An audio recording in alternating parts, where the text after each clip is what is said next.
A viral 4-part video recently took social media by storm, spreading rumors and claims that music mogul scene Diddy Combs collapsed in court following the latest developments in the ongoing legal battle with his ex-girlfriend, Cassie. The videos quickly gained traction, sparking widespread speculation and discussions online about the incident.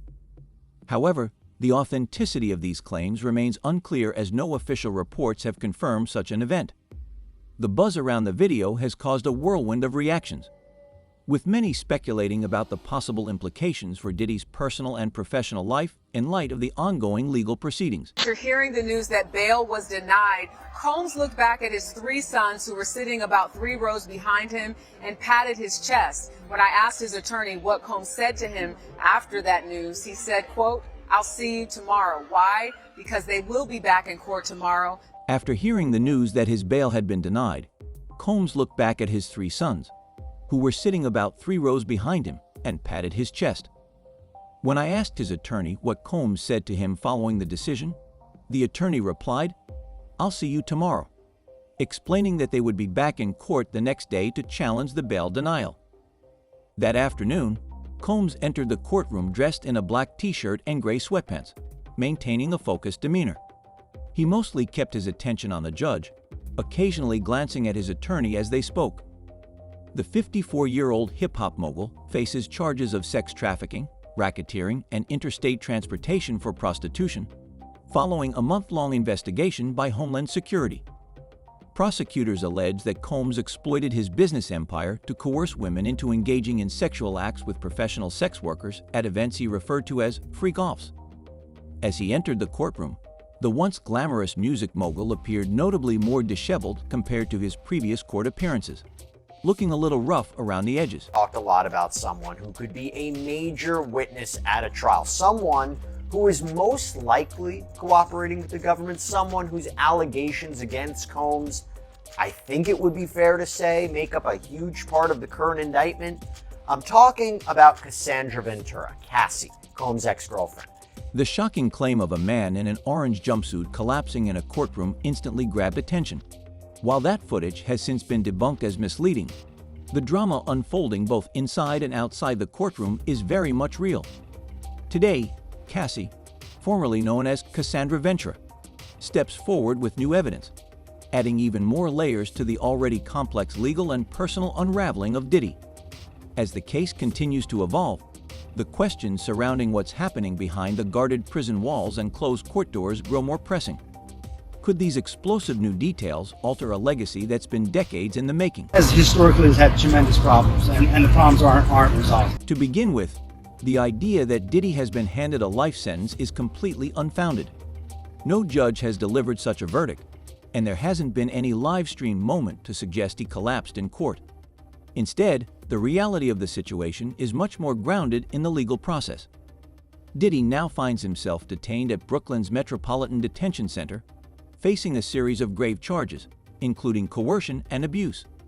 These allegations are tied to a pattern of misconduct that spans several years, further complicating his legal troubles.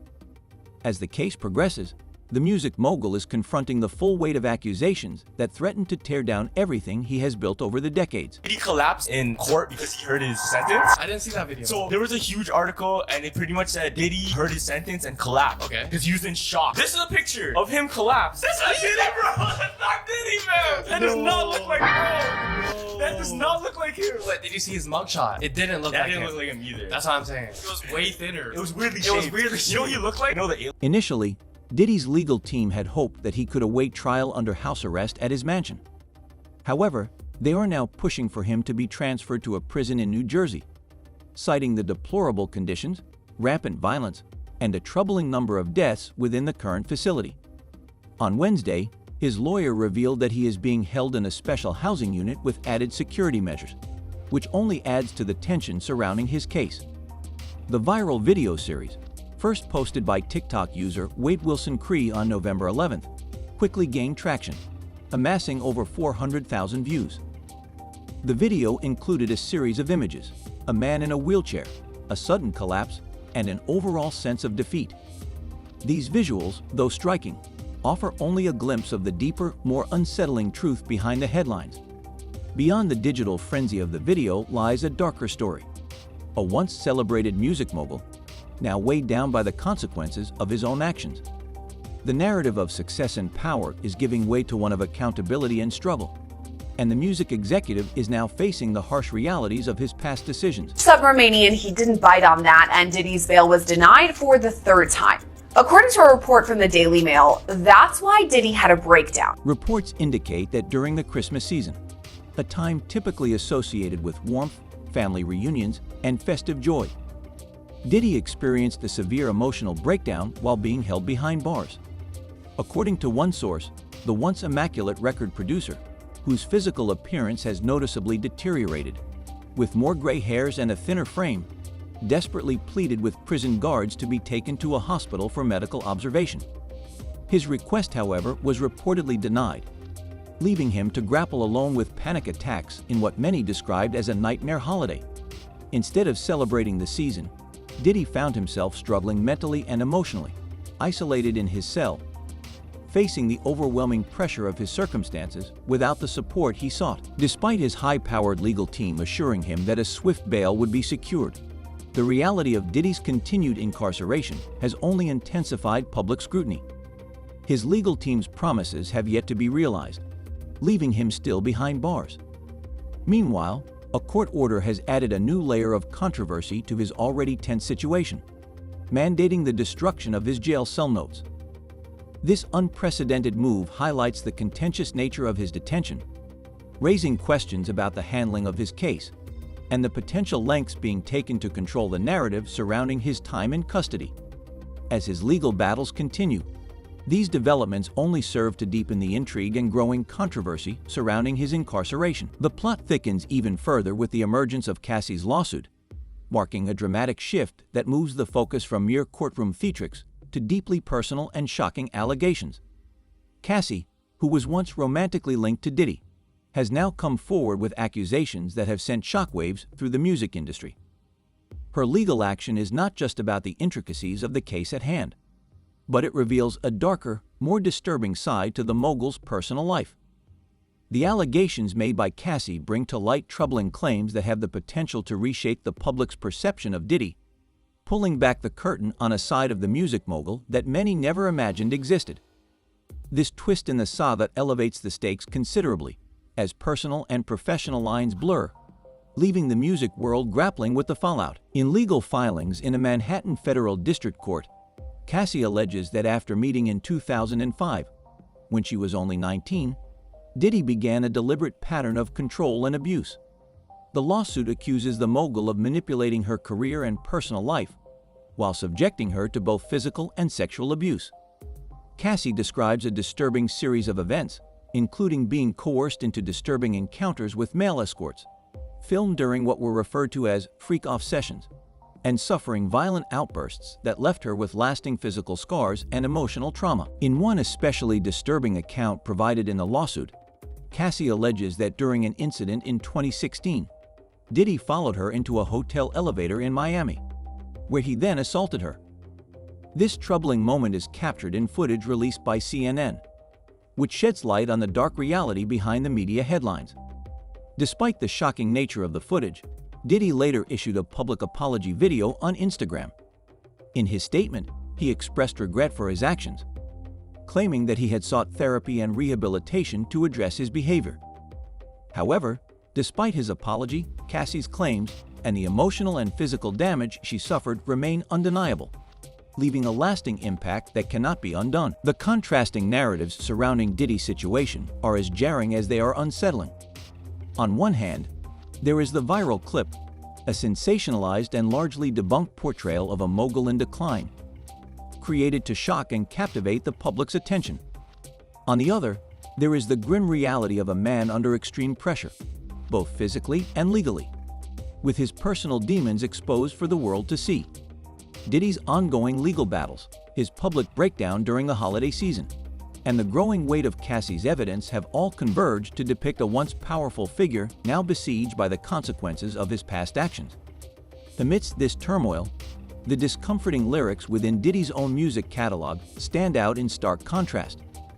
Some of his tracks now seem almost prophetic in nature, Take, for example, the 1998 music video for Victory, where Diddy is seen running from the authorities, an image that now feels eerily prescient in light of his current circumstances.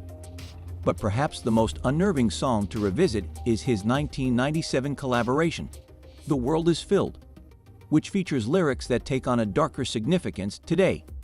In his verse, Diddy reflects on the privilege of women being with him, a sentiment that, on the surface, may seem like bravado, but now reads as deeply troubling. The line, "Never give up. Freedom feels especially ironic and creepy," is especially chilling, not just because of the charges he faces, including accusations of sex trafficking, but also in light of the broader implications that word freedom now holds in the context of his alleged behavior. Further compounding the unsettling nature of his public persona, Diddy's appearance in a now infamous 2002 sketch comedy episode from Lil Fetus adds another layer of notoriety to his legacy. In this episode, his portrayal of a character takes on an eerie quality today, particularly moments that have aged poorly, such as young girls cheering for Diddy, or the disturbing image of his giant head peering into a young boy's window.